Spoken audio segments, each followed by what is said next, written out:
vamos a empezar con todas las patologías que corresponden a, en este sentido, para las tumoraciones benignas. ¿Listo? Todas las tumoraciones que existen, tumoraciones benignas a nivel del cuerpo uterino, de los anexos y por último del cuello uterino. Entonces todas las patologías que vamos viendo, pero no son pocas, porque en el cuerpo uterino, ¿qué podemos encontrar? Alteraciones benignas del cuerpo uterino. Miomas. Es uno de las tumoraciones más frecuentes, más conocidas y que más van a ver en sangrado uterino normal. ¿Ya? Pero no solo hay los miomas, existen también otras patologías que abarcan desde pólipos, miomas, la parte del endometrio, de causas no identificadas. Entonces existe una gran cantidad de patologías en el cuerpo uterino. Estamos hablando solo en el cuerpo del útero, no en el cérvix, no en los ovarios, no en las trompitas, específicamente del cuerpo uterino. ¿Listo? Para poder conglomerar todas estas patologías, se ha clasificado o ha existido una clasificación que hasta la actualidad se la sigue manejando, que ha tenido diversidad de nombres, ha ido cambiando nombres de forma paulatina, de forma paralela, y estas se van a denominar. ¿Por qué? Porque estas patologías van a causar principalmente sangrado. Es una de las patologías que causa sangrado abundante en las pacientes. Dependiendo de la cantidad de sangrado, estas se van a tratar también. E incluso pueden terminar en algunas mujeres en histerectomía.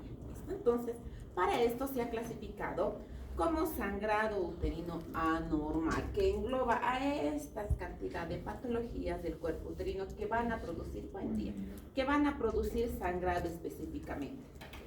Se denominaba de varias formas: metrorragia, después hemorragia uterina normal, y la última definición es sangrado uterino normal. Entonces, todas estas hemorragias es como las hemorragias de la primera mitad del embarazo, ¿se acuerdan? Entonces, el nombre macro es hemorragia de la primera mitad del embarazo, y en estas están subdivididas en que en amenaza de aborto, aborto completo, aborto detenido. Entonces, lo mismo es en la patología uterina. Sangrado uterino anormal es el macro, y de estas se subdividen: miomatosis uterina, hiperplasia endometrial, pólipo endometrial. Entonces, todas estas clasificaciones va a englobar. Pero el sangrado uterino anormal, que es procedente principalmente del cuerpo uterino, que va a contener este sangrado en cantidad, en volumen, duración, regularidad, frecuencia, va a estar característico principalmente en todas aquellas mujeres no gestantes. ¿Listo?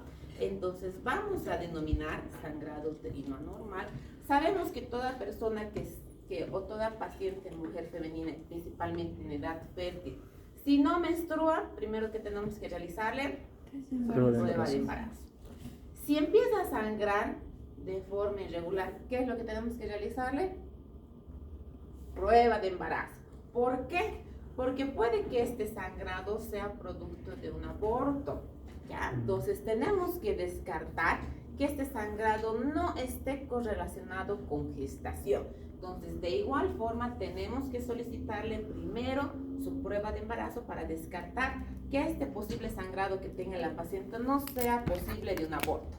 Descartamos que no es aborto, entonces ahí sí podemos valorarlo como sangrado uterino anormal para poder determinar la causa.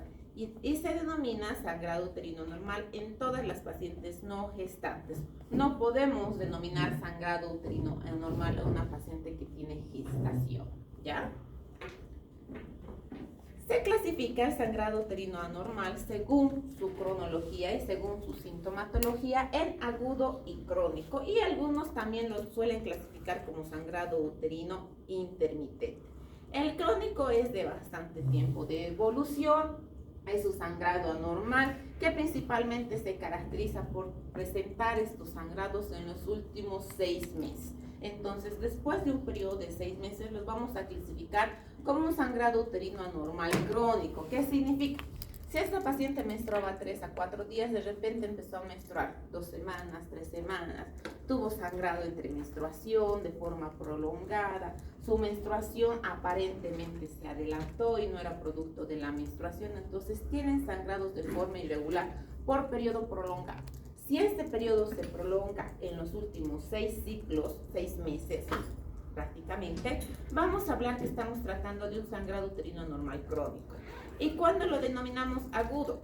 Cuando estos episodios de sangrados van a ser abundantes, que requieren intervención médica inmediata. ¿Por qué? Porque este sangrado que están teniendo puede ser masivo y la paciente se puede choquear. Es decir, que tenemos que intervenir de forma inmediata. Por lo tanto, lo vamos a clasificar como un sangrado uterino normal agudo, porque la intervención tiene que ser inmediata. O tenemos que retirar el pólipo, retirar el mioma, terminar con una esterectomía, realizar un legrado de biopsia, una intervención en la cual nos permita, pues prácticamente controlar este sangrado. Y el sangrado uterino anormal intermenstrual va a estar relacionado con el sangrado uterino anormal crónico. ¿Por qué? Porque son estos sangrados que van a tener estas pacientes entre menstruación, entre sus ciclos menstruales. Menstrua en un mes, menstrua en el próximo mes, entonces entre esta menstruación puede que sea goteo intermenstrual, un sangrado que aparenta a la paciente que era menstruación, pero no es menstruación. ¿Por qué? Porque su menstruación es continua, abundante, le dura 4 o 5 días y de repente sangró unos 2 días en escasa cantidad y los pacientes creen que es menstruación. Piensan, me adelantó la menstruación, llega la etapa de su ciclo menstrual, nuevamente tienen su periodo menstrual normal. Entonces son estos sangrados entre menstruación que van a ir presentando los pacientes. Pero para poder determinar si era un pólipo, si era un mioma, si se trataba de la parte interna del endometrio, la FIGO ha clasificado en 2 categorías, o 2 acrónimos en realidad, que nos clasifica como PAL y como COL. ¿Alguna vez han escuchado hablar? PAL y COL, o sea, palma y moneda, pues prácticamente. ¿Listo? Entonces se ha podido denominar a esta clasificación según la FIGO en anomalías estructurales de causas estructurales y en anomalías de causas no estructurales. PAL, ¿qué significa? Según la cantidad del volumen, la regularidad del tiempo, la mayoría de los ciclos de más de 6 meses, vamos a poder clasificar este sangrado uterino en esta denominación, con la denominación de PAL. ¿Qué significa? P, todas las patologías causadas por pólipos, A, adenomiosis, L de leiomiomas, que es lo mismo que miomatosis o fibromas, M de malignidad e hiperplasias. Entonces, esta categoría de PAL, que significa una causa estructural en el útero, ¿por qué? Porque un pólipo es como una lengüetita que vamos a encontrar en la cavidad uterina. Adenomiosis, ¿qué significa adenomiosis? ¿Han escuchado hablar de adenomiosis? Ahorita vamos a ver cada uno. Mentira. Pero sí, se va a ver en forma general, vamos a decir. Es parte del tejido del endometrio, pero que no va a crecer en el endometrio, va a crecer en la parte del músculo uterino. Por lo tanto, estas pacientes van a presentar dolor. Leiomiomatosis es lo mismo que miomatosis, todas las patologías de miomatosis, malignidad, aquí podemos encontrar incluso hasta tumoraciones del cuerpo uterino y las hiperplasias del endometrio. Ahora, COI. Esta clasificación se va a denominar a todas aquellas patologías no estructurales, es decir, como las coagulopatías. Alteraciones en la coagulación también pueden producir sangrado. Disfunción ovulatoria no va a estar relacionada específicamente con el cuerpo uterino, es decir, no va a ser la causa estructural el cuerpo uterino, sino hormonal. ¿Y dónde van a estar producidas las hormonas? A nivel ovárico, ¿verdad? Entonces a nivel ovárico, a nivel central. Pero esta función o alteración hormonal a nivel ovárico o a nivel central van a producir que se produzca o que se desarrolle un sangrado anormal en el cuerpo uterino. Por lo tanto, se lo conoce como no estructural. Trastornos endometriales. ¿A estos a qué nos vamos a referir? Va a estar relacionado a los trastornos endometriales y a las iatrogénicas, principalmente en aquellos sangrados producidos por efecto hormonal, como los anticonceptivos hormonales, que van a producir alteración a nivel del cuerpo del endometrio, y estas alteraciones a nivel del cuerpo del endometrio van a hacer que las pacientes empiecen a sangrar por efecto hormonal. Dentro de las iatrogénicas también se van a encontrar aquellas relacionadas por legrados de forma persistente que hayan producido o hayan lesionado parte del cuerpo uterino, por lo tanto, en vez de cohibir la hemorragia, se produzca un sangrado intenso. Perforaciones a nivel del cuerpo uterino que van a hacer que las pacientes sangren, o sea, de forma involuntaria. Y las no clasificadas, en que no van a estar clasificadas ni en parte estructural ni en no estructural, para la paciente va a empezar a sangrar. Entonces no vamos a encontrar una causa específica para poderlas clasificar dentro de este sistema de clasificación de PAL y de COL. ¿Ok? Entonces las clasificamos de esta forma: los sangrados uterinos anormales. Lo mismo, según la causa que va a estar relacionada con la clasificación de PAL y de COL, se van a clasificar en orgánicas y no orgánicas, orgánicas miomas, pólipos, adenomiosis, sangrados producidos por el endometrio que pueden estar asociados a cáncer del endometrio, y las no orgánicas secundarios a coagulopatías, trastornos ovulatorios de origen endometrial, de origen iatrogénico y el no clasificado. Esta, según la causa, va a estar bien relacionada con esta clasificación de PAL y de COL, ¿ya? Entonces, esa es la clasificación que vamos a ver. Ahora vamos a ir viendo de forma rapidita para después entrar al tema más específico, que son las miomatosis uterinas. Los pólipos endometriales. Estas van a ser proliferaciones focales a nivel del endometrio que van a ser constitucionales, o sea que van a producir un crecimiento interno del endometrio y van a hacer que se desarrolle como pequeñas lengüetitas, o sea, parte de este crecimiento del endometrio, que van a contener como un pedículo, y este crecimiento, este es un pólipo, ¿ya?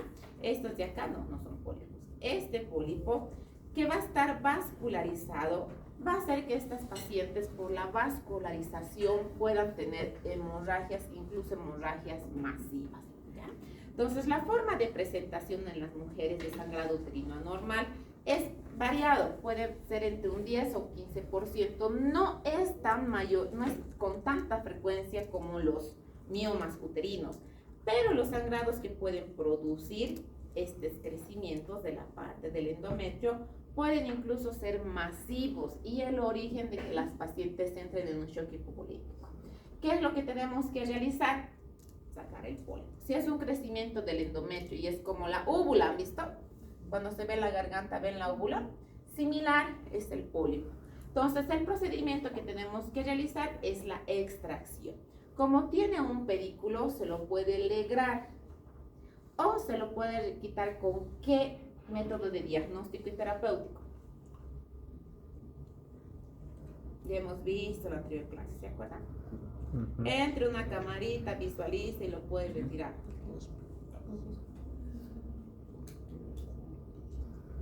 Ay, se han olvidado. Han mostrado un video incluso. ¿Histeroscopía? ¿No es? Se puede realizar con la histeroscopía. ¿Listo? Entonces visualiza, y al visualizar vemos el tamaño del pólipo, podemos manipular en la parte interna y extraer este pólipo. Aquí está, más pólipos. Esta es parte de la histeroscopía. Este es el pólipo, que en muchas de las situaciones de forma ecográfica no lo vamos a poder identificar, porque puede que estos pólipos tengan un tamaño pequeño y por más que hagamos flujo, se la pueda confundir como simplemente parte del endometrio. Por lo tanto, el diagnóstico de más confianza, más certero, es la histeroscopía. Nos sirve de diagnóstico y terapéutico también. Entonces, ¿qué es lo que tenemos que realizar? Estos pólipos que están vascularizados los vamos a extraer. Como tienen un pedículo, es de fácil extracción, ¿ya? Entonces, extraemos y se terminó el problema. No tenemos que realizar ningún otro tipo de procedimiento más que la extracción. Ahora, si lo estamos extrayendo mediante el legrado uterino anormal, mejor dicho, mediante el legrado uterino instrumental, esto después de retirar tenemos que legrar parte de estas paredcitas. ¿Por qué? Porque el legrado estamos haciendo a ciegas, ¿no? No estamos haciendo visualizando. Cuando estamos haciendo la histeroscopía, vamos a visualizar el pólipo y lo vamos a extraer todo el perículo. Pero en el legrado no, el legrado vamos a hacer a ciegas, por lo tanto tengo que legrar todas las paredes para poder identificar si no tiene otro pólipo más en la parte interna del cuerpo uterino. La adenomiosis. ¿Qué es la adenomiosis? La adenomiosis es la presencia de glándulas y estroma endometrial en el espesor del miometrio. Es decir, crece tejido endometrial en el miometrio. Este endometrio que va creciendo en la menstruación va a tener un desarrollo en el músculo. O sea, recuerden que el cuerpo uterino tenemos la parte externa, la parte media y la parte interna. La parte media es el miometrio, es decir, muscular, la parte del músculo. Por lo tanto, este crecimiento de tejido endometrial se va a caracterizar por crecer en parte de este tejido del miometrio, es decir, en el espesor del músculo. ¿Y qué es lo que va a producir? Dolor, abundante dolor durante los periodos menstruales. Puede producir también, va a estar relacionado parte de la adenomiosis con el desarrollo de infertilidad. Entonces, algunas mujeres que no podemos identificar la causa, lo más probable es que lo identifiquemos porque tengan desarrollo de tejido endometrial en el músculo del cuerpo uterino. La prevalencia también está relacionada, no es muy conocida. ¿Por qué? Porque esto no lo vamos a poder identificar de forma, tiene dolor, es una adenomiosis, o sea, no va a tener un síntoma específico. Entonces, ¿cómo lo vamos a poder diagnosticar? Cuando vengan los dolores intensos, no podamos identificar la causa, realicemos una histerectomía y este útero lo mandemos a patología, el patólogo nos va a poder identificar si realmente se trataba de una adenomiosis o no. Entonces, prácticamente el diagnóstico se lo realiza por descarte, no porque tengamos una causa o un síntoma específico de la adenomiosis. ¿Listo? Entonces, generalmente la mayoría de los casos, buenos días, el diagnóstico va a ser después de un estudio histopatológico del cuerpo uterino, es decir, de todo el útero, para poder valorar específicamente el músculo. Es tejido endometrial, por lo tanto, significa que durante los periodos menstruales también crece y también menstrua, como la endometriosis, ¿no? La endometriosis, ¿qué es? Es el tejido del endometrio fuera del cuerpo uterino. Por lo tanto, es tejido del endometrio que se puede anidar en los ovarios, en la vejiga, en el intestino, puede migrar al pulmón. En el ciclo menstrual igual va a menstruar, ¿ya? Entonces, la adenomiosis también menstruan en el momento del ciclo menstrual. Entonces, es tejido del endometrio. Este es un cuerpo uterino normal. Tenemos el miometrio, tenemos el endometrio, tenemos la pared externa. ¿Y qué es lo que va a realizar este tejido endometrial? La causa, no tenemos una causa específica. ¿Por qué ha podido migrar parte de este desarrollo? Hay teorías, pero estas teorías no van a ser similares por ejemplo, a la endometriosis. ¿Qué pasa en la endometriosis? Puede que haya tenido una menstruación retrógrada, que significa en vez de menstruar hacia abajo, va a empezar a menstruar y esta menstruación se va a salir por las trompitas y va a empezar a anidar a nivel del ovario, puede anidar a nivel de la parte posterior del recto, de la vejiga, y durante el ciclo menstrual menstrue.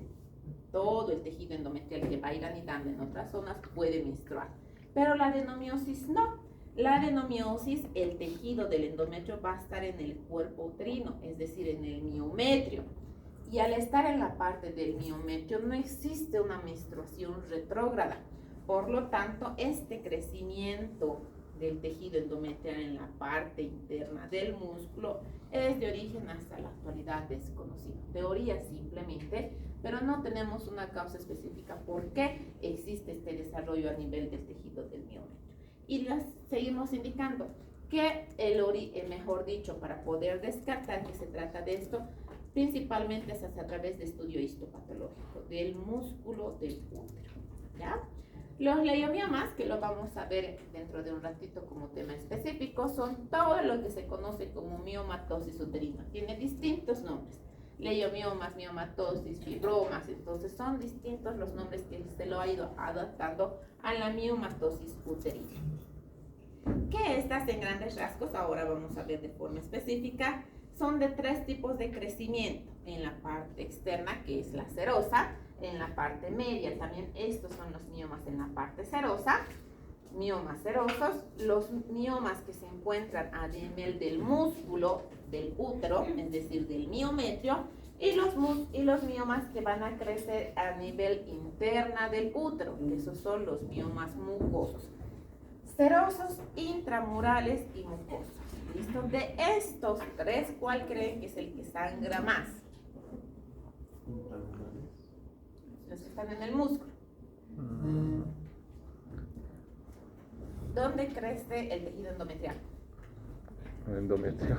El endometrio. Y estos miomas Intramurales, mucosos están dentro del tejido endometrial. Por lo tanto, los miomas submucosos, los que están en la mucosa, son los que más sangran.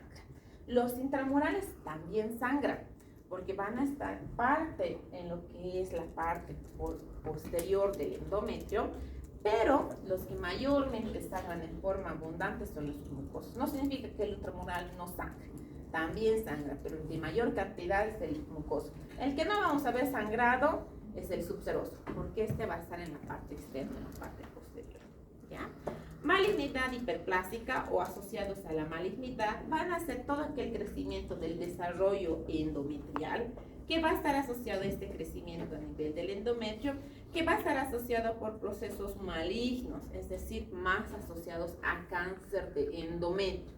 Por eso se las considera como malignidad, porque en la parte interna del endometrio, este crecimiento del endometrio, cuando empieza a crecer de forma irregular se llama hiperplasia endometrial, es decir, un crecimiento anormal más de lo normal. El crecimiento del ciclo del periodo menstrual que debería crecer excede en las etapas no menstruales y las pacientes empiezan a sangrar.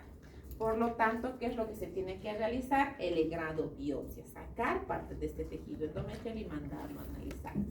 Si este tejido endometrial es de crecimiento excesivo, es de causa normal, estamos hablando que puede que se trate de un cáncer a nivel del endometrio. Por lo tanto, estos sangrados van a estar relacionados a este tipo de malignidad. Ahora, el sistema de Coyle, vamos a ver todas las que van a estar relacionadas a causas no estructurales. En esta, las coagulopatías, alteraciones a nivel de la coagulación. Una de estas más importantes es la enfermedad de von Willebrand, que van a existir alteraciones de coagulopatías, pero tal como va a sangrar, ni bien le pinchan con una agujita a un paciente que tiene este trastorno y empieza a sangrar, lo mismo pasa con el tejido endometrial. Tiene sus menstruaciones abundantes, continuas, persistentes, no cesan, pero no va a ser la causa estructural específica, sino su patología de origen de coagulopatías. Las ovulatorias, que estas van a estar relacionadas con el proceso de ovulación. La ovulación lo vamos a ver en el tema específico de tumoraciones a nivel del ovario. Pero ¿qué pasa? Esta tumoración a nivel del ovario no se va a quedar en el ovario, es decir, va a tener repercusión a nivel del cuerpo uterino. Por lo tanto, van a producir que estas pacientes tengan sangrados menstruales abundantes, irregulares, dolorosos, que tengan sangrados que pueden persistir de forma continua y tengamos que terminar en una intervención inmediata. Pero el origen no va a estar en el útero. ¿Dónde va a estar el origen? A nivel de los ovarios, ¿listo? Porque los ovarios van a estar funcionando de forma anormal que van a repercutir en el cuerpo uterino. Las propias endometriales, que van a estar relacionados con el crecimiento del endometrio, que van a estar relacionados con la presencia de los ciclos menstruales irregulares por crecimiento del endometrio también de causa normal, va a ser una de las causas no estructurales específicamente por periodos de ciclos ovulatorios dentro de los periodos normales, pero que van a alterar el crecimiento del endometrio, por lo tanto van a tener los sangrados menstruales excesivos, abundantes, con presencia de ciclos, incluso que se consideran normales, regulares. ¿Por qué? Porque la paciente va a menstruar en toda su etapa menstrual. Menstruaba el 15, el próximo mes va a menstruar el 15, el próximo mes, o sea, no va a existir una alteración en su ciclo menstrual. ¿Qué es lo que va a producir una alteración? A nivel de la cantidad de su sangrado menstrual. Menstruaba 3 días, 2 días, sus ciclos siguen siendo los mismos ciclos, pero esta paciente empieza a menstruar 5 días, 6 días, 7 días. Mojaba 2 o 3 pañitos y ahora moja 5, 7, se termina todo un paquete en un día. Entonces van a producirse alteraciones a nivel propia del endometrio que van a afectar todo su ciclo menstrual, no produciendo alteraciones en los ciclos, o sea, van a tener una presencia de ciclos regulares. Iatrogénica, les decía, por la presencia hormonal, producto de hormonas que podamos instalar, principalmente los dispositivos intrauterinos de levonorgestrel. Estos dispositivos, que son como la T de cobre, que están a base de hormonas que se introducen dentro de la cavidad uterina por evitar embarazos, es decir, como un método anticonceptivo, pueden producir en las pacientes sangrado. También estos dispositivos nos pueden ayudar o nos sirven para controlar las hemorragias si principalmente ese dispositivo está hecho de progesterona, ¿ya?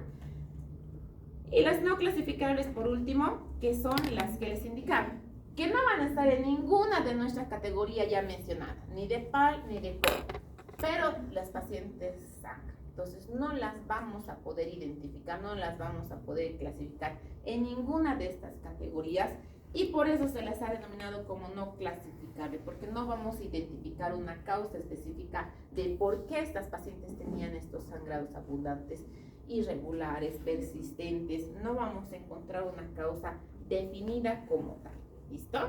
Ahora sí, esa es la clasificación macro que vamos a poder ver entre lo que corresponde al sangrado uterino normal, la clasificación de PAL y de COL específicamente, estructurales y no estructurales, ¿listo?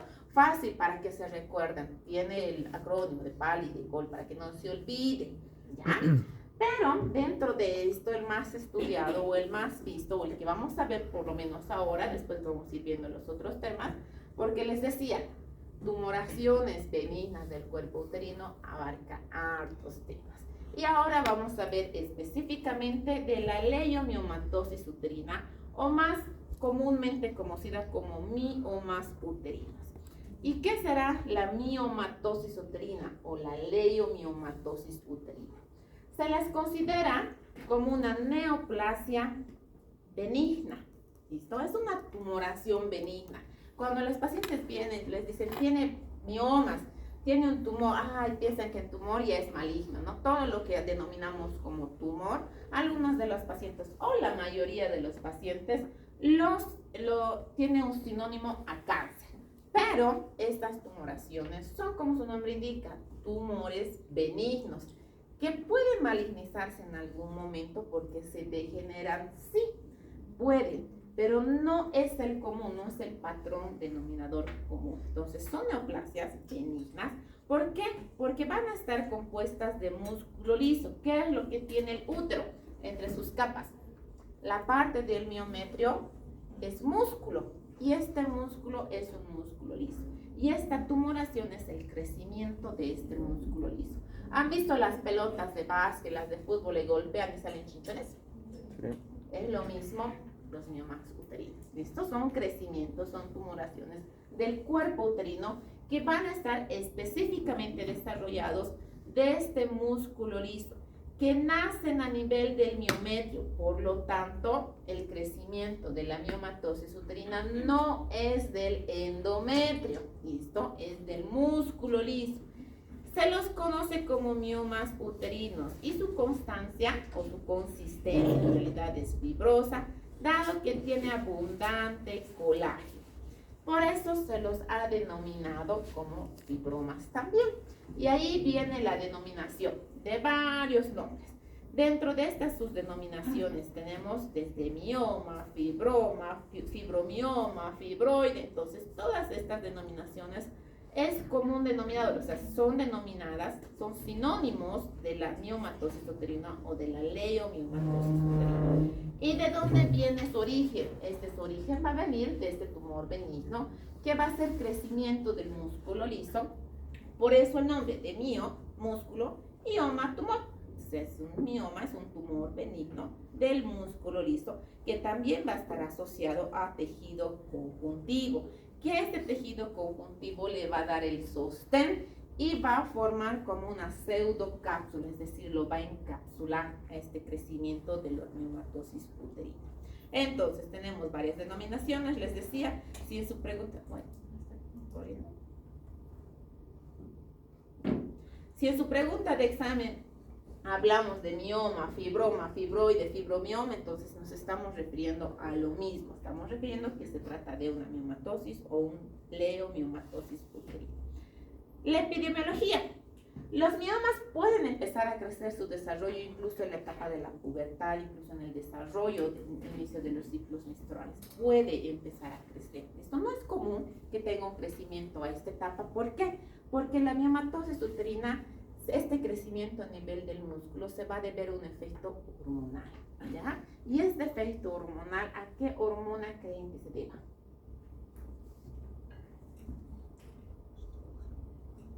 Sí, es un efecto hormonal a base estrogénico principalmente. También hay teorías que lo asocian a la progesterona, pero la progesterona va a hacer que, en vez de que empiece a crecer, reduzca el tamaño. ¿Listo? Entonces, este efecto hormonal, sabemos que en las primeras etapas en las que se desarrolla, ¿se acuerdan en el ciclo menstrual? ¿Qué estimula? ¿Qué hormona estimula? ¿Qué núcleo? La noradrenalina estimula el núcleo al 4 para que libere el luteinizante y folículo estimulante y estas liberen estrógeno. Si van a empezar a liberar estrógeno en las primeras etapas del ciclo menstrual, ¿qué pasa en las niñas o en las adolescentes que tienen sus ciclos menstruales? Los ciclos menstruales no son regulares a un inicio, tardan 2 años más o menos en que se tornen regulares por el efecto hormonal. Y esta liberación estrogénica que tienen desde un inicio ya puede empezar a afectar al músculo uterino, por lo tanto este músculo uterino puede empezar a crecer, este crecimiento del músculo, tumoraciones que se los conoce como la miomatosis uterina ya en esa edad, ¿listo? Puede empezar, no es que una niña no va a tener una miomatosis, puede empezar a desarrollarse incluso en estas etapas.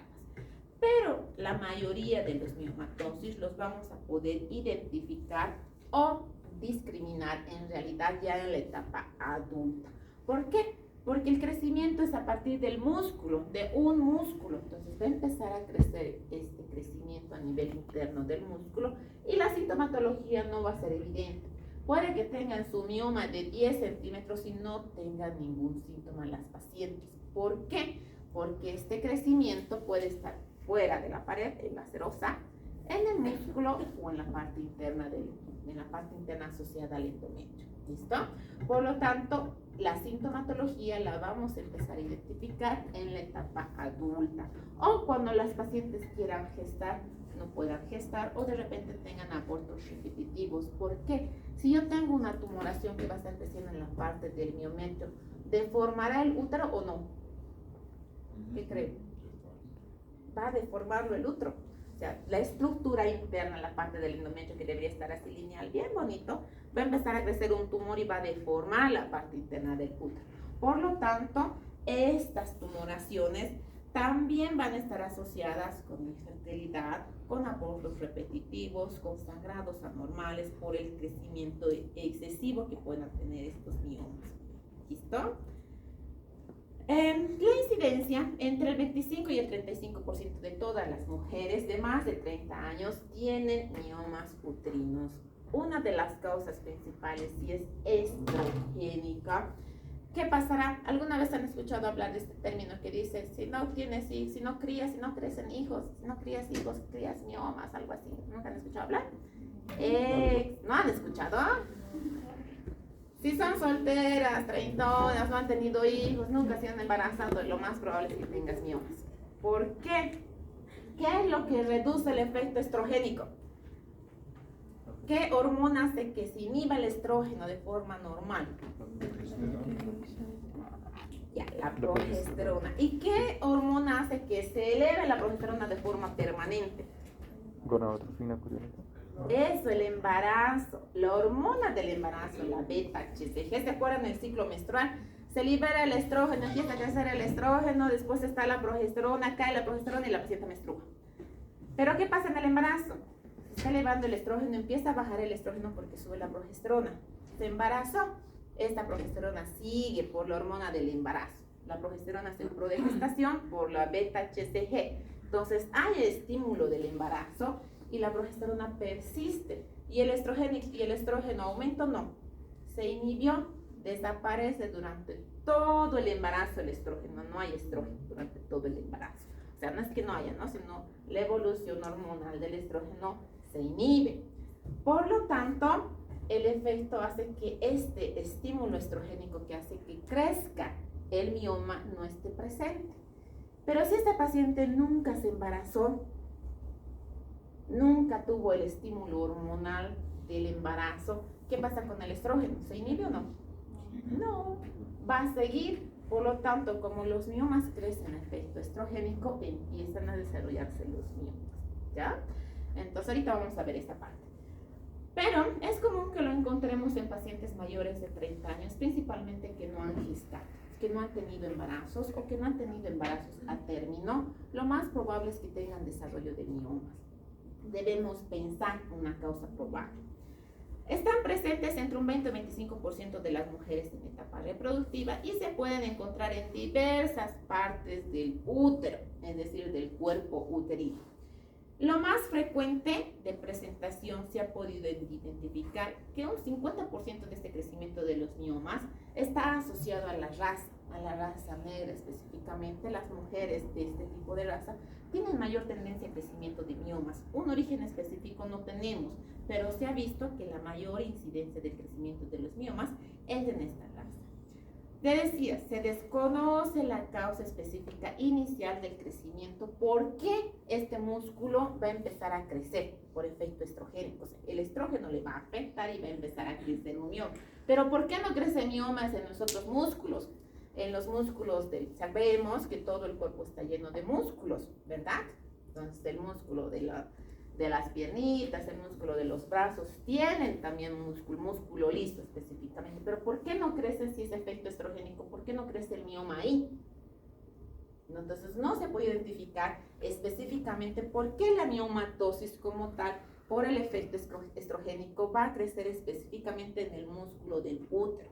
No hay miomatosis del deltoides, por ejemplo, no existe, ¿no? Entonces la miomatosis uterina, como su nombre indica, es el crecimiento anormal de este músculo por efecto estrogénico específicamente, que va a hacer que crezca este músculo. Pero existen teorías asociadas a este crecimiento, al igual que la adenomiosis o la endometriosis, que hemos visto que son teorías, también van a existir entre la etiología de los miomas teorías. Una de estas es que les decía, el crecimiento neoplásico del músculo liso, que va a hacer que crezca este músculo por efecto estrogénico. Otros factores se han asociado a posibles genéticos, es decir, la mamá, la tía, la hermana, la prima, entonces tenían crecimiento de miomas por efecto genético. Lo más probable es que la paciente también tenga crecimiento de miomas. Se relaciona también con el desarrollo de los quistes de ovario, que no sabemos una causa específica, pero pueden estar asociados con la genética. Además, otro efecto sinérgico va a ser este efecto del lactógeno placentario, que va a estar producido por el efecto hormonal del crecimiento de la placenta en pacientes en gestación, que van a inhibir el crecimiento. Pero en pacientes que no han gestado, no va a existir esta predisposición a este efecto sinérgico, por lo tanto, la predisposición al desarrollo del crecimiento de estos miomas. Y los nidos de células embrionarias persistentes, ¿qué significa? Que había células en crecimiento a nivel del endometrio, mejor dicho, a nivel del miometrio, a nivel de este músculo, embrionarias que van a empezar a crecer de forma persistente estos nidos, por lo tanto se va a formar el mioma. Entonces, todos estos los que tenemos son teorías, pero lo que se ha podido evidenciar que sí, el efecto estrogénico va a estimular a este crecimiento. Cada mioma va a venir de un progenitor específico, es decir, de un músculo liso, ¿ya? Hasta aquí estamos entendiendo, ¿verdad? Sí. Estas mutaciones que van a ir teniendo estos miomitas, o sea, este crecimiento del músculo liso, es decir, como se acuerdan cuando existe la hipertrofia y la hiperplasia cuando uno hace ejercicio. Cuando hace ejercicio, ¿qué pasa con el músculo? Se hipertrofia, ¿verdad? ¿Sí o no? No hay una hiperplasia, no se van a multiplicar los músculos. Pero ¿qué pasa en la miomatosis uterina? este único musculito que vamos a ver, el músculo liso, va a empezar a crecer, va a empezar a tener un crecimiento. Este crecimiento se va a multiplicar y va a empezar a desarrollarse, porque va a estar su origen va a provenir de un solo miocito, de una sola célula, pues específicamente a nivel del miometrio. Se desconoce la mutación primaria para que se produzca esta tumorogénesis, porque va a estar por efecto inducido de los estrógenos, pero no sabemos por qué. ¿Por qué en algunas mujeres les va a crecer? Debería que si es por efecto estímulo estrogénico, toditas las mujeres deberíamos tener miomas, ¿no? Pero no es así. No todas las mujeres tenemos miomas, no todas las mujeres que no han gestado van a tener miomas. Y hay mujeres que pese a haber tenido hijos, tienen miomas. Entonces no va a ser específicamente ese el origen, pero va a estar asociado por el efecto estrogénico, ¿ya? Entonces, si fuera buenos días, si este fuera el origen real, todas las mujeres deberíamos desarrollar miomatosis uterina por efecto estrogénico, porque todas las mujeres tenemos estrógeno. Todas las mujeres que no han gestado deberían tener miomatosis uterina. Puede que la mayoría tenga, pero no todas. Y todas las mujeres que han embarazado y que tienen hijos no deberían tener miomas. Y es falso, porque también hay mujeres que se han embarazado, tienen 3, 4 hijos, o han tenido un embarazo y tienen miomatosis uterina. ¿Listo? Diversos factores también asociados a cromosomas, a efecto cromosómico genético, van a hacer que proliferen estas tumoraciones a nivel del útero. Les decía, estas masas de crecimiento va a estar asociado a efecto estrogénico. También lo ha visto la asociación a la progesterona. Pero ¿qué pasa con la progesterona? Se ha estudiado también la progesterona para ver si nos podía servir o no como tratamiento específico la progesterona, ¿ya? Se ha visto que con el estímulo de la progesterona, estos miomas que a un inicio estaban creciendo, si le damos estrógeno a una paciente que tiene miomatosis uterina, lo más probable es que le salgan más miomas y estos miomas crezcan más. Ya por eso cuando tienen miomas, quitamos el efecto estrogénico. ¿Y qué pasa cuando se les daba progesterona? Se les daba progesterona a estas pacientes y en un inicio se veía un crecimiento permanente e incluso aumentar, pero después se veía la reducción del crecimiento del mioma. Es decir, que la progesterona, que era lo contrario al estrógeno, hacía que este mioma empezara no a desaparecer, pero sí a evolucionar y que su crecimiento pare, ¿ya? Quitamos el efecto de la progesterona y nuevamente este mioma empezaba a crecer. Por lo tanto, no existe un tratamiento específico para que desaparezca la miomatosis uterina. No hay, porque quitamos el efecto hormonal y nuevamente van a empezar a crecer. Para esto, ¿qué es lo que se ha dicho? Ya, si era el estímulo estrogénico y le damos progesterona, iríamos a la parte central, a la hormona del embarazo. ¿Y qué es lo que libera la hormona del embarazo? La hormona del embarazo es la gonadotropina, coriónico humana. ¿Y qué es la que la libera? La hormona liberadora de gonadotropina, coriónico humana. Entonces vamos a dar estímulos de esto, de hormona liberadora de gonadotropina. Y al dar la hormona liberadora estamos inhibiendo, ¿no?, la parte estrogénica y de esta forma estimulamos de parte central la progesterona. Pero ¿qué pasa? Cuando le quitamos esta hormona, nuevamente estos miomas empiezan a crecer. ¿Cuándo decrecen? ¿Cuándo dejan de crecer? De forma normal. ¿En qué etapa? ¿Menopausia puede ser? Exacto. En la etapa de la menopausia caen de forma natural los estrógenos. Existe un hipoestrogenismo. Por lo tanto, estos miomas empiezan a decrecer. Incluso se pueden degenerar o calcificar dentro de esta degeneración. Hay miomas que son de 2-3 centímetros que las pacientes pueden vivir felices hasta su etapa de la menopausia. ¿Listo? No hay ningún síntoma, se controla los miomas, se hace control, igual que el papá Nicolau, vamos a ir controlando.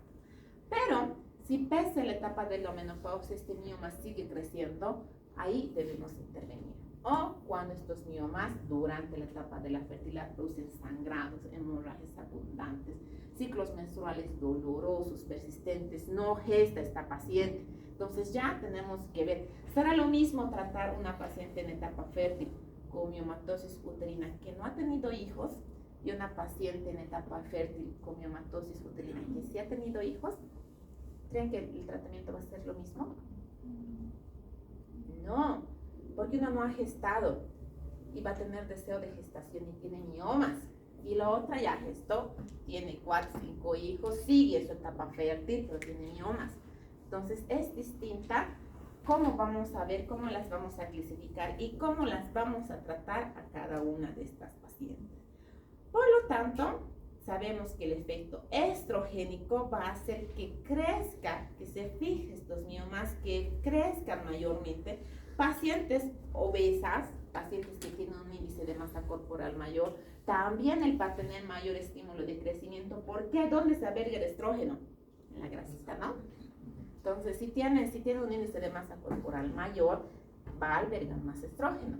Se alberga más estrógeno, más estímulo para que estos miomas empiecen a crecer. También se ha asociado al citocromo P450, que va a ser parte de esta citogenética, pues prácticamente. Va a estimular a que crezca más este mioma por efecto estrogénico, porque va a liberar más el AMP. Entonces, esta parte es más por el crecimiento de efecto estrogénico. Por lo tanto, ha existido factores que van a hacer que crezcan más estos miomas y factores que van a hacer que le crezcan estos miomas. La menarca temprana.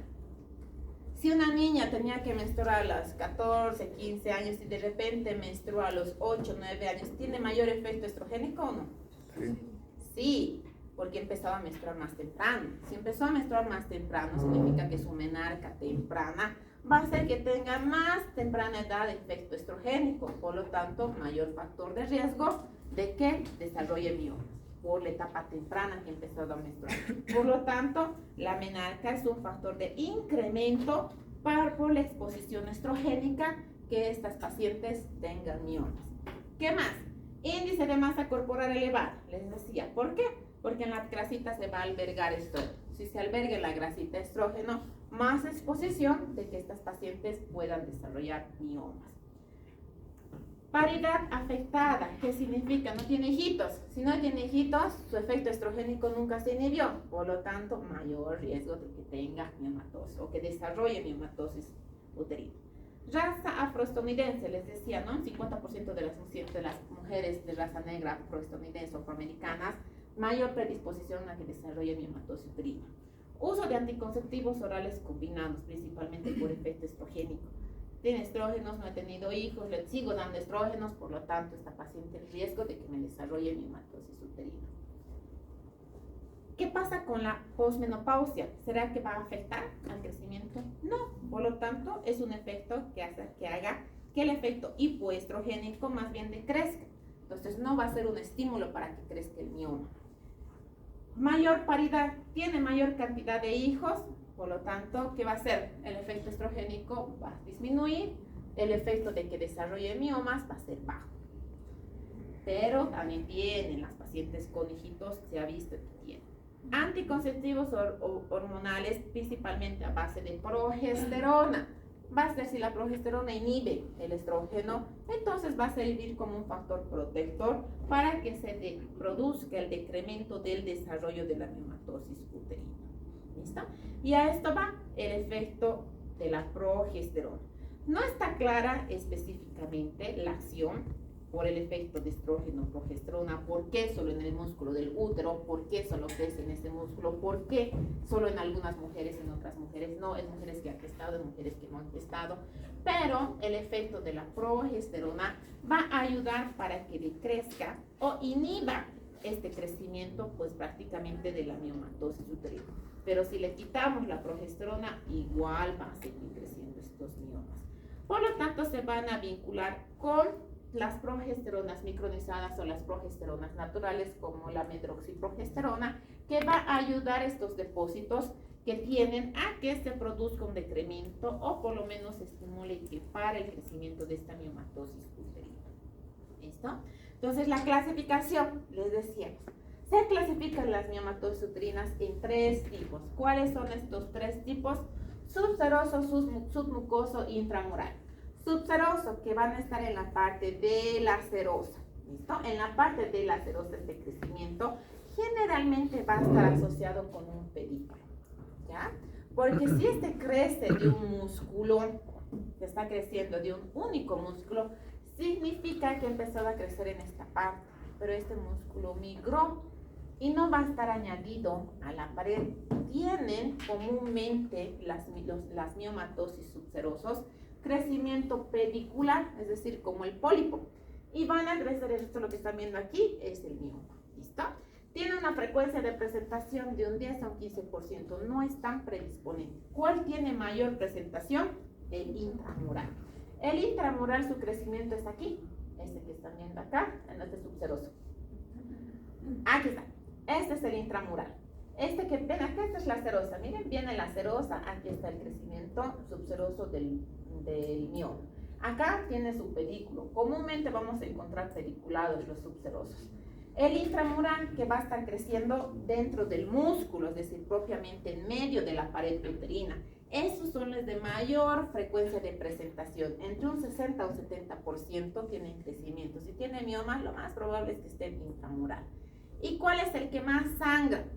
El submucoso. ¿Listo? Estos que van a crecer en la parte interna son los que más van a sangrar porque más van a estar en contacto con el endometrio. Por lo tanto, si tienen sangrados abundantes las pacientes, lo más probable es que se trate de un mioma submucoso. Su frecuencia de presentación de un 15 a un 25%. Nuevamente los vamos a observar acá. Estos son pediculados. Estos pedículos que tienen en la parte de la submucosa incluso pueden crecer tanto que el mioma se puede salir por el cervix. ¿Han escuchado hablar de mioma pálido? No. ¿Nunca han visto? Este mioma va a crecer, puede que crezca a este nivel con un pedículo y es igualito como si estuviera teniendo un bebé. Empieza a salir el mioma. Por eso lo llaman mioma pálido. ¿Ya? Porque sale por el cervix. Y esta paciente no está embarazada, no tiene contracciones uterinas. Entonces imaginan el dolor para que salga por el cervix, el orificio del cervix, cuando tienen sus menstruaciones dolorosas. Se hace el sinónimo, ¿no? Es como querer pasar una sandía por el orificio de un alfiler. Entonces, esos dolores que tienen en sus ciclos menstruales dolorosos abundantes. Imagínense una paciente que tiene un mioma de unos 10 centímetros que quiera salir por el orificio del cervix y se sale. Van a ver los miomas con una cabecita. Y es un mioma, ¿por qué? Porque este mioma está saliendo por el cervix, ¿ya? Tiene un pedículo. ¿Y qué es lo que tenemos que hacer? Puede que le hagamos. Pero no, agarramos el miomita, le hacemos girar y sacamos el pedículo y ya, se salió el mioma. ¿Listo? Entonces, pero este crecimiento de la miomatosis uterina, hay pacientes que tienen miomas extremadamente grandes, ya se los palpa con una masa abultada en el abdomen, les pesa, sienten pesadez, sienten como si estuviera creciendo un bebé dentro y no es un bebé, es un mioma que va creciendo. Ya por el dolor, ¿qué es esto? La consistencia, sabemos que está compuesta también por colágeno, por lo tanto esta consistencia dura, fibrosa que va a tener, siempre van a estar asociadas con esta cápsula. Ven acá, el mioma subseroso va a estar debajo de la serosa, pero tiene una pseudocápsula. El mioma pediculado subseroso igual va a tener una cápsula. El mioma submucoso no va a estar específicamente en el músculo, sino va a crecer de este músculo y va a tener como una pseudocápsula. Lo mismo en el mioma submucoso, así sea pediculado o submucoso propio, va a tener este crecimiento como una pseudocápsula. O sea, se los va a encapsular, es como una cebollita que va a ir encapsulando cada uno de estos miomas. La Sociedad Europea de Histeroscopía define estas masas de manera siguiente. La de tipo 1 sí están por completo dentro de la cavidad uterina. La de tipo 0. La de tipo 1, si menos de la mitad están dentro del miometrio. Y la de tipo 2, si más de la mitad de la masa está rodeada por miometrio. Es decir, esta clasificación va a estar desarrollada o va a estar asociada al crecimiento de este mioma a nivel del músculo uterino. Es decir, si está por completo, si está por la mitad, o si está menos de la mitad del crecimiento uterino. Y esta es otra imagen de más o menos todo lo que va a ir distorsionando el cuerpo uterino, la miomatosis uterina. Aunque no crean, se ve así, se ve todo distorsionado. Y si tenemos un crecimiento de un mioma subseroso, intramural, submucoso, ¿será que esta paciente va a poder gestar normal? No. ¿Qué pasa en el embarazo? Es un músculo, recuerden que esto es músculo. músculo. Y el crecimiento está producido por uno de los músculos. Va a haber un crecimiento normal. ¿Qué pasa con el músculo en el útero? ¿Está irrigado o no? Sí. Sí, está irrigado, el músculo está irrigado, el útero está irrigado, tiene hartas arterias, las arterias que vienen de las ováricas, del cervix, del cuerpo uterino. Entonces va a estar irrigado, le está nutriendo. ¿Y qué pasa en el embarazo?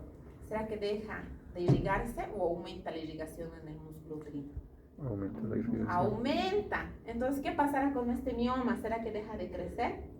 No. Crece más. En el embarazo es como si le estuvieran pegando más a la plantita, va a empezar a crecer más. ¿Listo? En el embarazo se va a ver el mioma grande. Hay embarazos que sí culminan incluso teniendo miomatosis, pero ¿qué pasa con estos bebés? Se tratan de buscar espacio por donde pueden. Son restringidos, pequeños, nacen pretérmino y algunos o un gran porcentaje empiezan a crecer y si tienen gran cantidad de miomas los eliminan, es decir, se producen abortos por la cantidad de miomas que puedan tener o la deformación del útero producto del mioma. ¿Listo? O hay pacientes que no pueden gestar. ¿Por qué? Porque ven, este es un mioma parito. ¿Están viendo acá? Aquí tiene un pedículo y aquí está el mioma. Entonces, si tiene un mioma a nivel del cervix, ¿qué pasará? ¿Será que estos espermatozoides que tienen ahí podrán llegar fácilmente hasta las trompitas? No. En el camino se van a ir muriendo gran cantidad de espermatozoides, por lo tanto, estas pacientes van a tener dificultad para embarazarse. Si su mioma está aquí, como este mioma, o este mioma está en este lado intramural o subseroso, o submucoso, mejor dicho, está deformando el útero. ¿Será que una vez que ha gestado este embarazo se va a poder anidar con normalidad aquí? No. Puede que se produzca, por lo tanto, abortos a repetición. ¿Ya? Entonces, este es el submucoso. Estos son los pediculados submucosos. Este tiene pedículo. Este también tiene un pedículo. Al final les vamos a mostrar unas fotitos reales. ¿Ya? Intramurales, miomas intramurales. Vamos a ir viendo, y los subserosos. Este también es subseroso pediculado. El crecimiento de la miomatosis uterina. Muy bien. Entonces, la variedad más común ocurre dentro de la pared uterina, es decir, a ese nivel. Esta es un útero histerectomizado, donde ven estos blanquitos aquí, son los miomas uterinos. ¿Ya? Entonces van a estar en la parte intramural, que son los más comunes. Los subserosos, por el contrario, van a estar debajo de la serosa. Estas tienden a crecer más. ¿Por qué? Porque no va a estar limitado su espacio. O sea, el intramural lo va a limitar parte de las paredes. El submucoso lo va a limitar porque también va a estar rodeado de paredes. Pero el subseroso va a estar fuera del útero. No va a haber una limitación de su crecimiento. Por lo tanto, tienden a tener tamaños excesivos los miomas subserosos. Tienden a ser pediculados, alcanzan tamaños voluminosos y generalmente no van a producir una sintomatología de sangrado. ¿Por qué? Porque va a estar asociado fuera, o sea, va a estar en la serosa, no va a estar relacionado con la parte del endometrio. Estos miomas no sangran, no producen sangrado como el intramural y el submucoso. Y las lesiones las vamos a poder ver móviles. ¿Qué pasa? Le examinamos a la paciente, puede que tenga un mioma subseroso en este lado, le estamos viendo cómo está pediculado, la voy a ir tocando y de repente se va a mover este lado. ¿Ya? Un día lo sentí al lado izquierdo, la vuelvo a examinar y la siento al lado derecho. Entonces, tiene un quiste. Entonces se puede confundir por la palpación que hagamos, la inspección que hagamos a las pacientes, la podemos confundir con un quiste, incluso en los estudios ecográficos. Si hace la ecografía, tienes un tamaño, un quiste grande en tu ovario derecho. ¿Por qué? Porque puede estar asociado a este lado. ¿Listo? Y de repente se movió y lo vemos en la parte posterior, entonces lo van a asociar generalmente los miomas subserosos como quistes, porque no va a estar en relación, principalmente los pediculados, no va a estar en relación directa por el tamaño con el útero. Puede que su uterito mida 7 centímetros y tiene un mioma subseroso de 15. Entonces va a ser mayor tamaño y se lo puede confundir generalmente con quistes. ¿Qué pasa con el submucoso? Estas van a estar localizadas debajo del endometrio. Crecen en la cavidad uterina. Y se pueden pedicular también, como estos.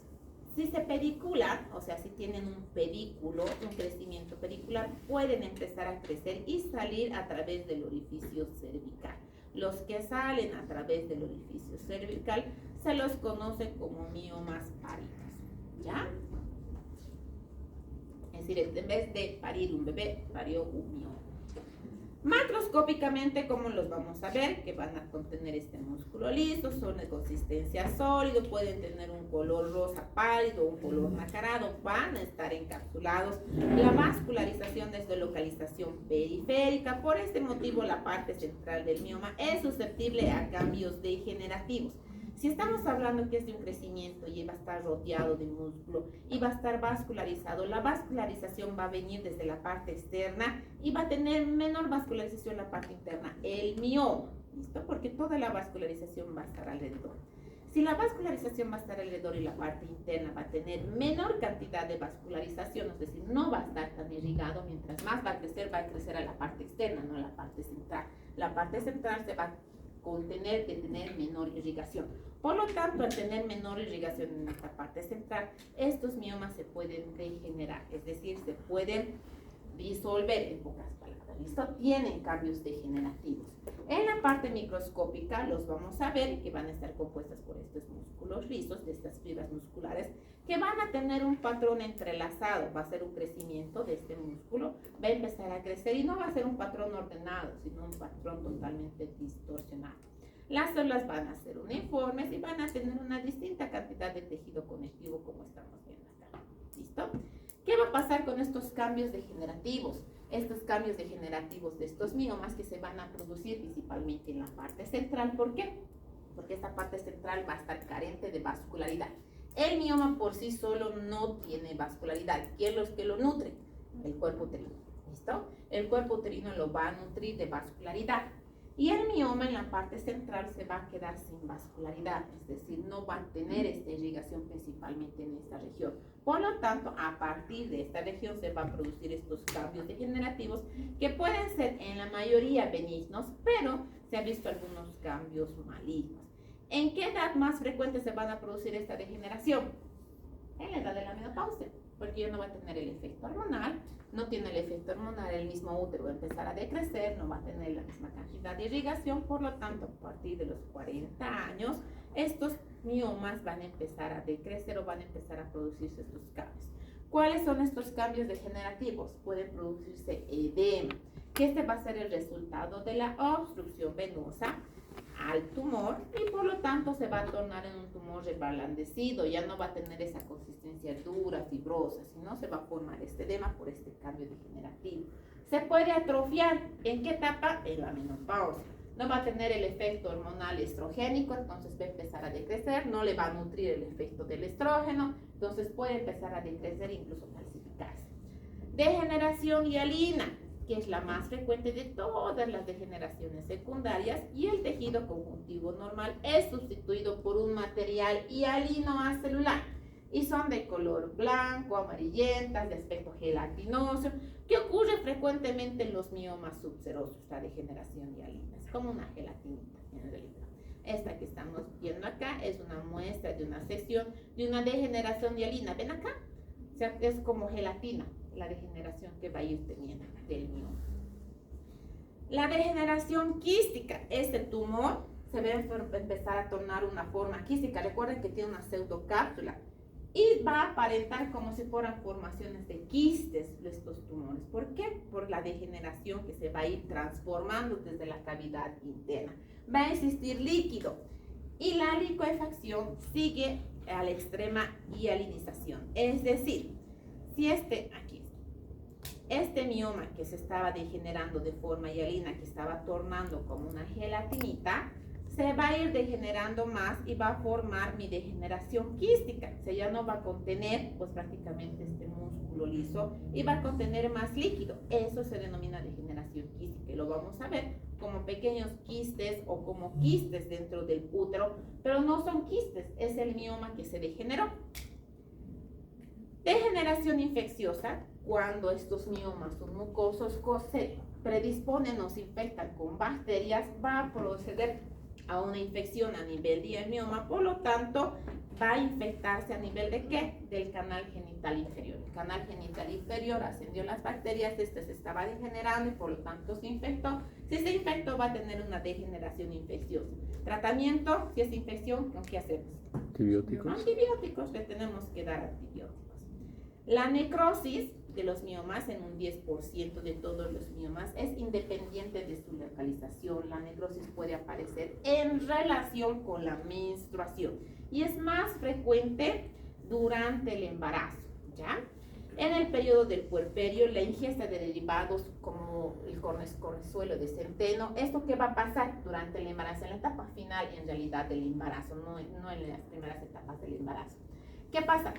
En la etapa final del embarazo, la paciente ya va a tener a su bebé o ya están en su etapa de puerperio, sale la placenta y ese útero que estaba bien irrigado, ¿qué va a pasar?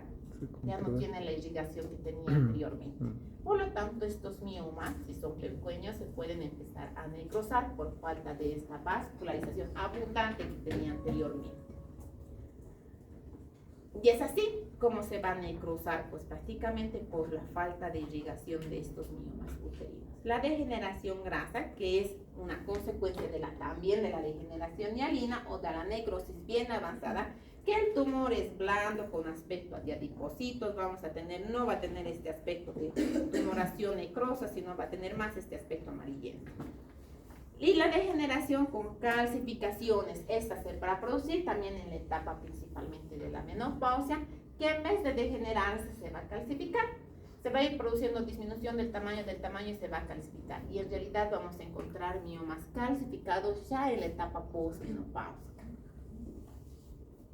Y por último, la degeneración maligna, conocida como la sarcomatosa, que es parte sí, de una degeneración mala, conocida como un tumor maligno, que es muy poco frecuente. De un 0,1 a un 0,5% se puede degenerar en una degeneración maligna sarcomatosa. ¿Y esta por qué? Porque el músculo, como está producido del músculo, se puede transformar a un CA a nivel del músculo. ¿Listo? Pero es muy baja la degeneración. Es por esto que la mayoría de las pacientes, cuando hablamos del tumor, del mioma, es un tumor, piensan que es malo, ¿no? Que va a ser cáncer, pero no es sinónimo de cáncer. Que se degenere un porcentaje mínimo puede degenerar, pero no es común. ¿Cuál va a ser el cuadro clínico que van a tener estas pacientes? Van a tener, ¿qué es lo que habíamos hablado principalmente? Sangrado. Van a tener sangrado, dolor, puede que tengan compresión, van a tener trastornos menstruales, abundante cantidad de sus menstruaciones, que van a estar asociadas también. Pueden que tengan, en vez de tener menstruaciones abundantes, pasa su periodo menstrual, tiene su menstruación producida por el mioma, pasa su etapa del sangrado, que puede que tengan estas pacientes una leucorrea abundante. ¿Listo? ¿Por qué? Porque puede que alguno de los miomas esté degenerando y empiecen a tener secreciones abundantes. Recuerden que se pueden infectar también. Van a tener dolores en la menstruación, dismenorrea, si sangran tanto, que tendrán anemia, las pacientes, deterioro del estado general, aumento del volumen en la parte del vientre. ¿Qué más?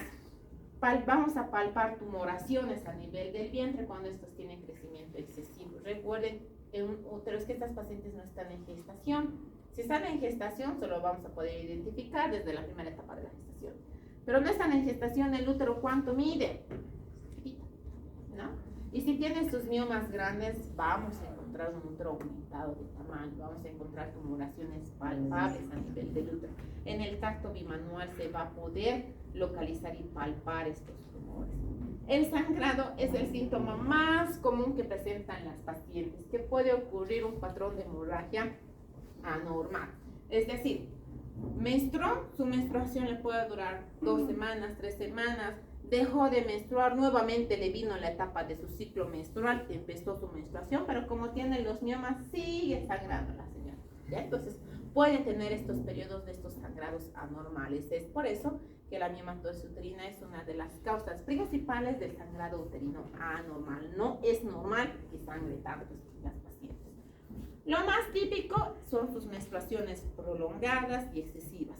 Pacientes de 30 años, 35 años, que vienen, nos indican, no, nunca he tenido hijitos, no he gestado. Menstruaba 3 días, ahora menstruo más de una semana. Entonces nos tiene que hacer sospechar lo más probable que esta paciente tenga una miomatosis uterina. Entonces, el cuadro del dolor que se va a asociar.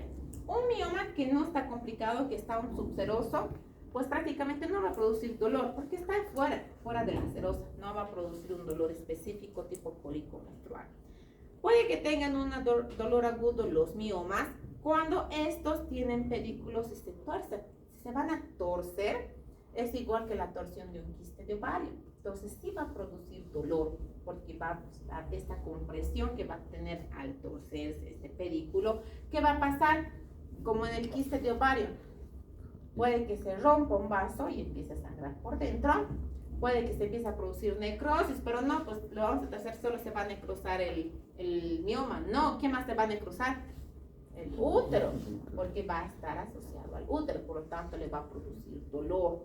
Van a tener estos dolores tipo espasmódicos que las pacientes nos asocian como que tengo dolor tipo calambre. Dice, ¿no? Cuando viene si tengo calambres, o sea, tengo dolores, no viene la paciente, nos dice, tengo dolor tipo espasmódico persistente, intermitente. No, las pacientes no nos van a venir indicando ese tipo de dolor. Generalmente nos dicen, sí, tengo mi dolor en mi menstruación, que son como calambres. Entonces lo van a asociar a estos dolores. La dismenorrea, que va a estar asociado principalmente por estos miomas intramurales, que son los de mayor presentación, y también los submucosos. ¿Qué va a comprimir o qué va a tener un síntoma de compresión? Si este mioma está creciendo, ¿qué órgano va a estar asociado principalmente? La vejiga. Por lo tanto, si va a comprimir la vejiga, ¿qué va a tener la paciente? Retención urinaria, puede que tenga polaquiuria, ni bien se está empezando a llenar, va a comprimir, le va a dar ganas de orinar a cada rato, que tenga tenesmo, que tenga disuria, entonces van a tener síntomas urinarios. ¿Qué va a pasar si comprime el recto? Constipación, dolor. Entonces estas pacientes no van a poder defecar con normalidad, van a tener dolor, se van a aguantar de defecar, por lo tanto se van a producir, ¿qué? Retención de heces fecales, ¿verdad? Incluso les pueden producir ¿qué se llama? Cuando tienen gran cantidad de heces fecales. Fecaloma. De heces fecales. Ya. Si va a comprimir de los uréteres, ¿qué va a pasar? Si va a estar comprimiendo un uréter, el uréter está saliendo bien bonito, aquí están los riñoncitos, aquí está el uréter, está llegando a la vejiga y le comprime un uréter. ¿Será que inmediatamente va a tener dolor? No creo, flujo retrógrado y por ende. Exacto, va a comprimir, puede que no tenga dolor en el momento, pero ¿qué va a pasar con este flujo de orina? Va a retornar al riñón. ¿Y qué va a pasar con el riñón? Hidronefrosis, se va a llenar de pipí, ¿verdad? Entonces también puede tener compresiones a nivel de los órganos adyacentes, vejiga, recto, uréter, que son los que más van a producir la compresión. Trastornos de infertilidad van a tener también en los trastornos de reproducción. Habíamos indicado por qué. Si están sangrando tanto estas pacientes, su ovulación, ¿será que con el sangrado estos espermatozoides puedan llegar con normalidad y esta paciente pueda gestar? No. Si está comprimiendo, distorsionando el cuerpo uterino, esta paciente, ¿será que va a poder gestar con normalidad? No, van a tener tendencia a que tengan abortos repetitivos. Si está distorsionado todo este útero, ¿será que se va a poder implantar? No, van a tener alteraciones también en el momento de la implantación. Por lo tanto, estas pacientes que no han gestado y tienen miomas uterinos, lo recomendable es extraer el útero. No le vamos a extraer el útero a una paciente que quiere gestar y tiene miomas. Tenemos que retirarle solo los miomas, se hace la miomectomía, ¿ya? Pero hay miomas, lamentablemente, que están dentro de la parte interna, los miomas submucosos. ¿Y cómo será que yo voy a poder extraer un mioma submucoso si mide unos 10 centímetros? ¿Será que lo voy a poder extraer a través de la histeroscopía? No. Ya hay técnicas que con la histeroscopía podamos ir sacando miomas hasta 2 centímetros por vía vaginal, pero no en una intervención. sino en intervenciones repetitivas. Entro con la histeroscopía, voy a ir calando prácticamente una partecita, me voy a retirar, voy a entrar nuevamente, voy a calar otra partecita. ¿Por qué? Porque recuerden que es músculo y también está vascularizado por fuera y sangra. Si está sangrando durante tu ciclo menstrual, que hace que aumente la menstruación, ¿qué pasará si yo le corto ese mioma por la mitad? Va a sangrar, sangra harto, que la paciente incluso puede morir si no cohibimos la hemorragia, ¿ya? Entonces se va tratando de extraer de forma paulatina. ¿Y qué pasa si esta paciente tiene un mioma de 10 centímetros en la parte del endometrio? ¿Cómo voy a sacar ese mioma? Tengo que entrar desde afuera, tengo que entrar desde la serosa, tengo que cortarle su útero el miometrio y entrar al endometrio para retirar este mioma.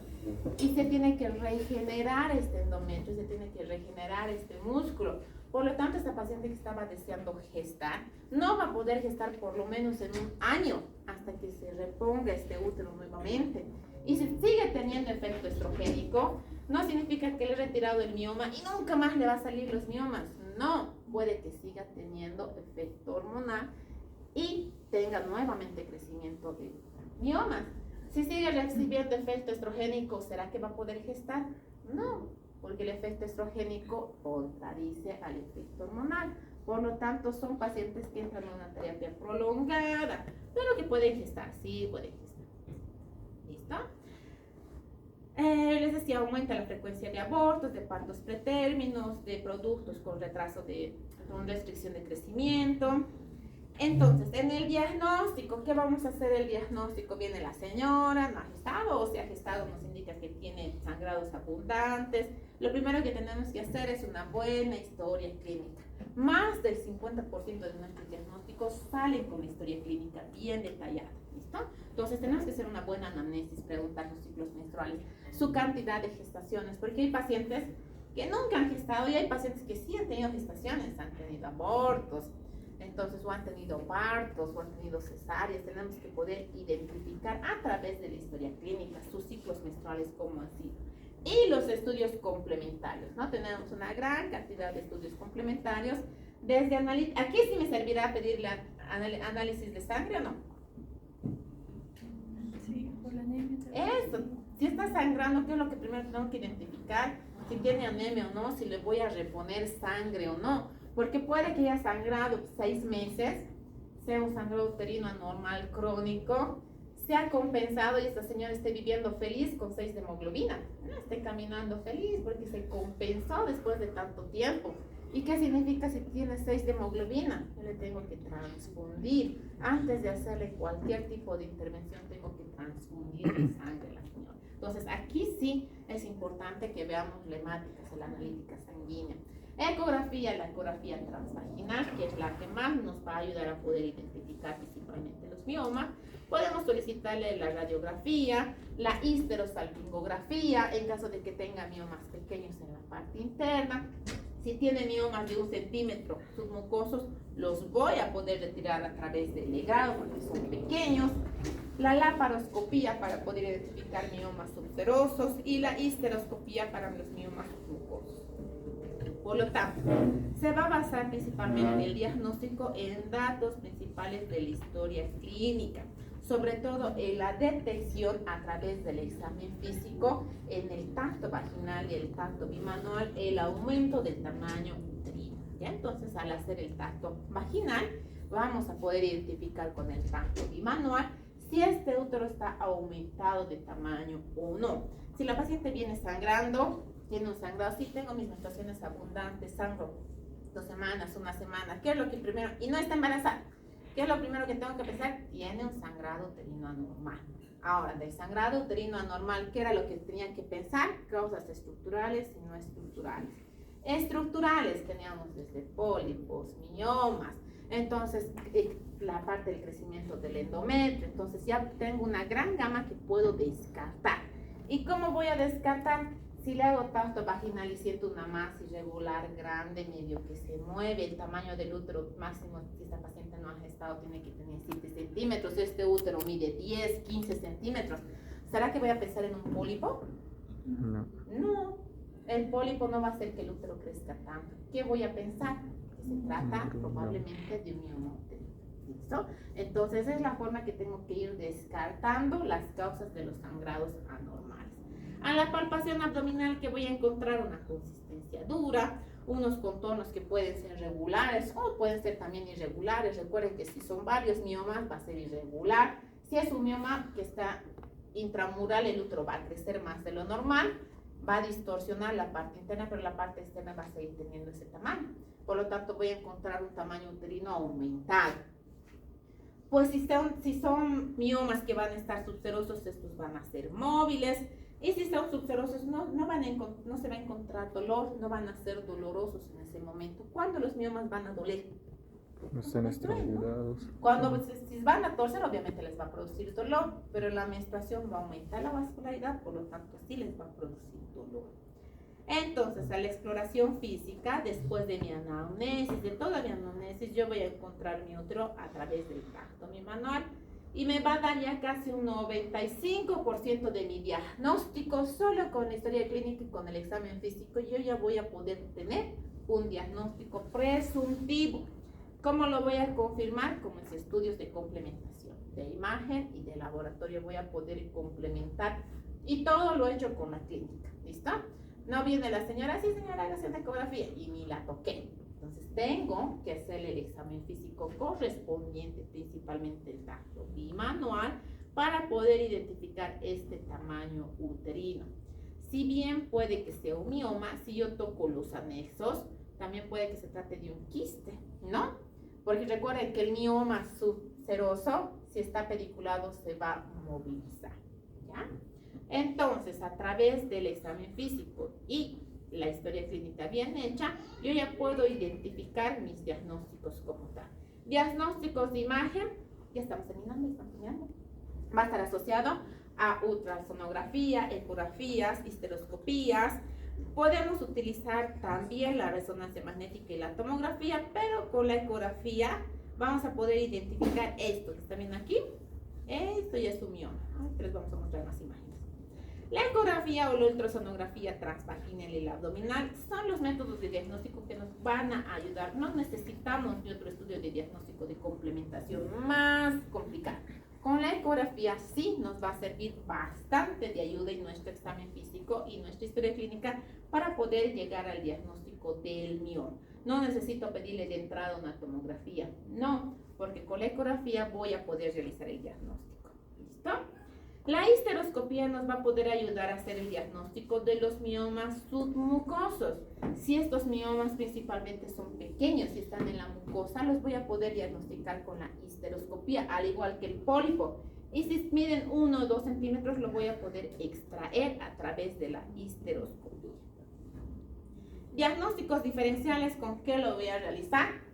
Desde una neoplasia ovárica, un quiste de ovario, puede que se trate de un embarazo por el crecimiento del tamaño uterino, masas tubáricas inflamadas, adenomiosis, adherencias a nivel de piplón, carcinoma del endometrio, hiperplasias también con pólipos endometriales en la parte interna, endometriosis. Entonces va a existir una gran cantidad por la asociación del sangrado que voy a poder realizar el diagnóstico diferencial. Complicaciones. ¿Cuáles van a ser las complicaciones? Tenemos que verificar principalmente de las complicaciones si esta paciente va a estar en gestación o no va a estar en gestación.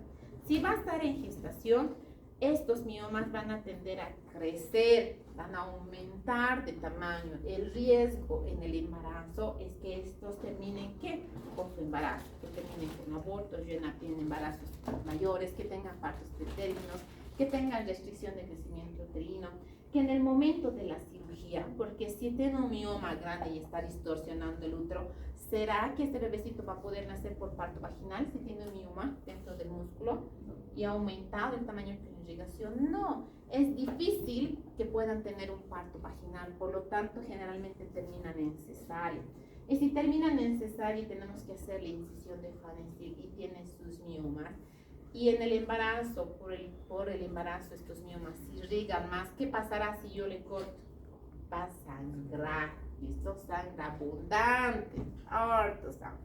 Para eso, la cirugía de una paciente con mioma, o bien ni tocamos el mioma, tratamos de no tocar, aunque sea le hacemos un corte coronal para poder sacar al bebé, o tenemos que ligar las arterias uterinas antes de extraer. O sea, tenemos que comprimir la irrigación y sacar al bebé lo más rápido posible. ¿Por qué? Porque también estamos comprimiendo la irrigación al bebé.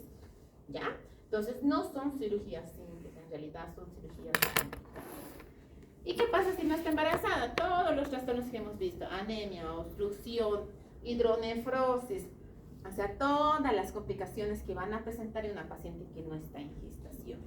El tratamiento, ¿cómo tendremos que tratar estas pacientes? Ya hemos visto, ya hemos diagnosticado, hemos identificado, le hemos hecho su examen clínico, le hemos pedido su ecografía y determinamos que es un mioma.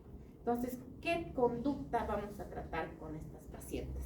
Podemos hacer una conducta expectante, un tratamiento médico y un tratamiento quirúrgico. Pero ¿en quién voy a hacer expectante? ¿En quién voy a hacer un tratamiento médico? ¿Y en quiénes voy a hacer un tratamiento quirúrgico? La conducta expectante, ¿en quiénes va a estar relacionado? Principalmente en aquellos miomas pequeños y asintomáticos. Si son pequeños, 1 o 2 centímetros, tiene sus miomas, no le está produciendo sangrado, no tiene sintomatología, lo he identificado en un control, hago simplemente control anual.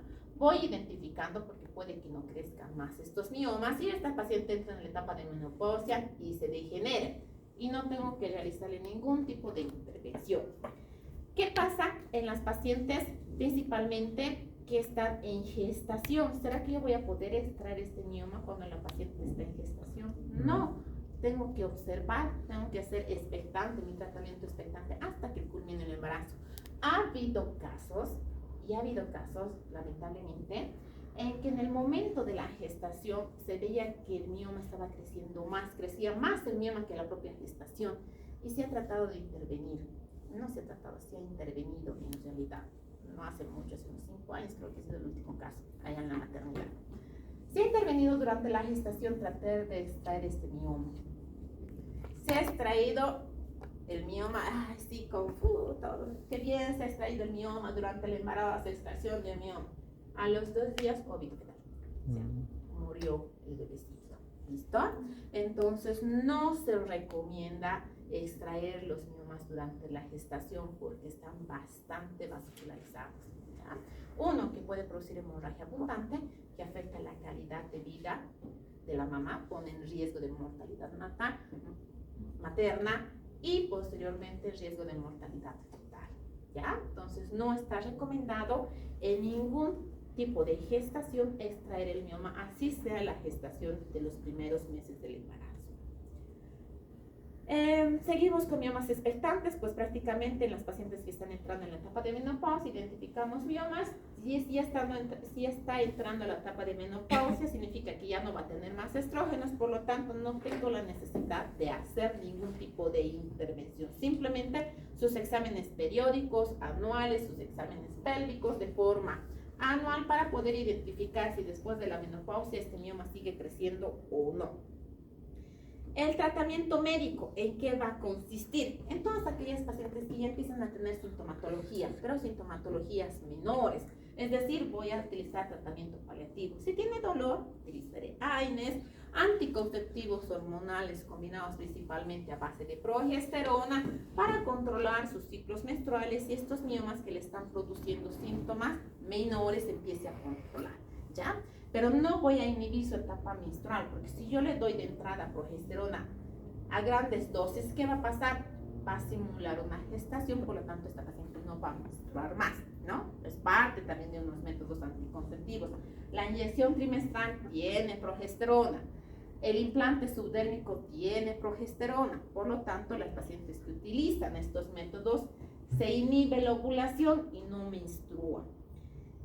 ¿En quiénes voy a pensar ya en el momento de la cirugía? Cuando estos miomas tengan tamaño más de 4 centímetros, yo ya tengo que pensar en un tratamiento quirúrgico.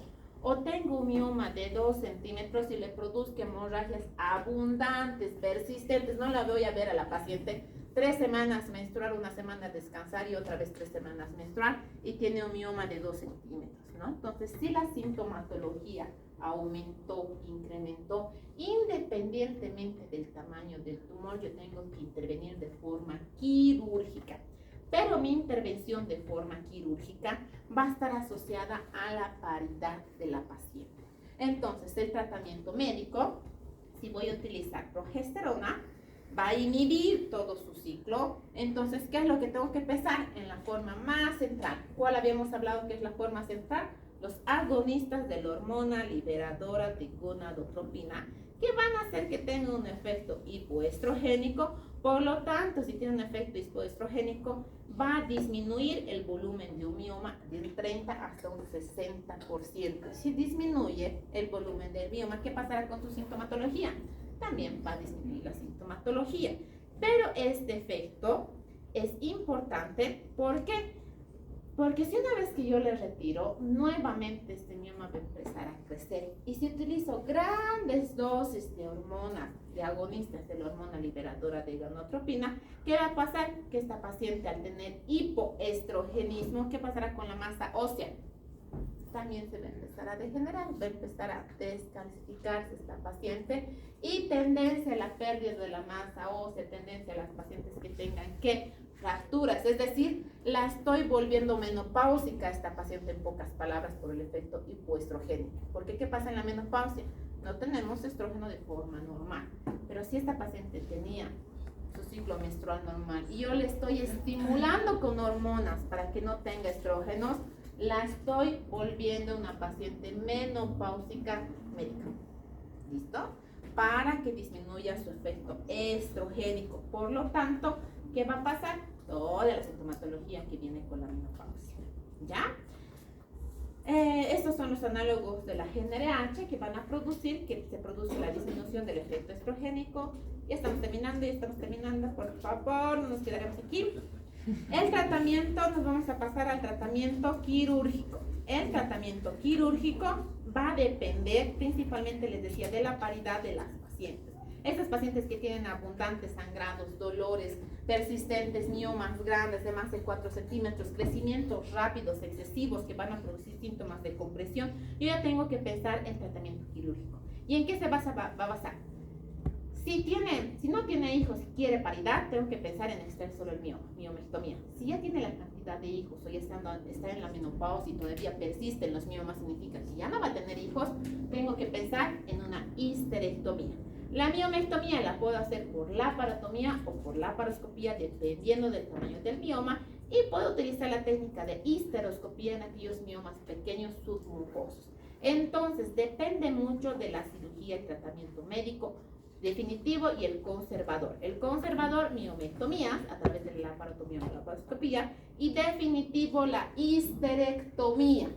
En definitivo, no va a crecer más su mioma en la histerectomía. También se considera la histeroscopía como definitivo si tiene el mioma solo submucoso, si lo logramos extraer. Es decir, si solo hay miomas submucosos, lo vamos a considerar como definitivo. ¿Listo? Entonces, la miomectomía va a consistir en extraer estos miomas, solo el mioma, pero tiene una recurrencia. Pueden que vuelvan a crecer entre un 15 y un 30%. Y en las miomectomías tenemos que pensar principalmente en aquellas pacientes que desean gestar, ¿ya? Si desean paridad, si desean tener hijitos, nunca han tenido hijos, o han tenido hijos y desean seguir teniendo hijos, tenemos que pensar en exclusivamente solo sacar el mioma. Y la histerectomía en aquellas pacientes que ya han tenido la cantidad de hijos necesarios, que ya están entrando a la menopausia, o pese a lo que haga, así no haya tenido hijos, tenga más mioma que útero. Es decir, si tiene miomas submucosos, subserosos de mayor tamaño y su útero me quedó así, ¿qué pasa si yo le saco todos sus miomas? No va a tener ni siquiera un tamaño suficiente de útero para regenerarse. Entonces significa que va a terminar prácticamente en histerectomía también estas pacientes. ¿Ya?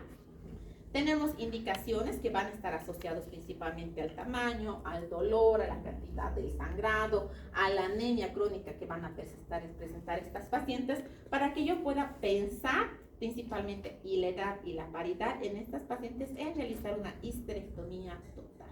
¿Ya? ¿Qué pasa si yo le realizo una histerectomía de urgencia? Estas pacientes tienden a sangrar más. Entonces sangra mayor cantidad porque estoy entrando de urgencia. Sabemos que todo lo que es urgencia tiene mayor riesgo de complicación. En realidad que una paciente que está en programación. ¿Por qué? Porque en programación ya puedo pensar en traer sangre, en ligar primero las arterias, que pensar directamente en una histerectomía convencional normal. Y la histeroscopía para poder sacar estos miomas que se van a encontrar en la parte submucosa. Parte de algunos miomas que se encuentran en el miometrio voy a también poder extraer pequeños miomas que se van a encontrar en el miometrio. Y esta es una cirugía que les vamos a mostrar por último, que se está extrayendo este mioma. ¿Ven este tamaño de este útero? Enorme, no es un útero chiquitito, ¿no? Y aquí vemos el tamaño del mioma, ¿ya? Entonces esta es una miomectomía que se está extrayendo pues prácticamente, y también aquí está.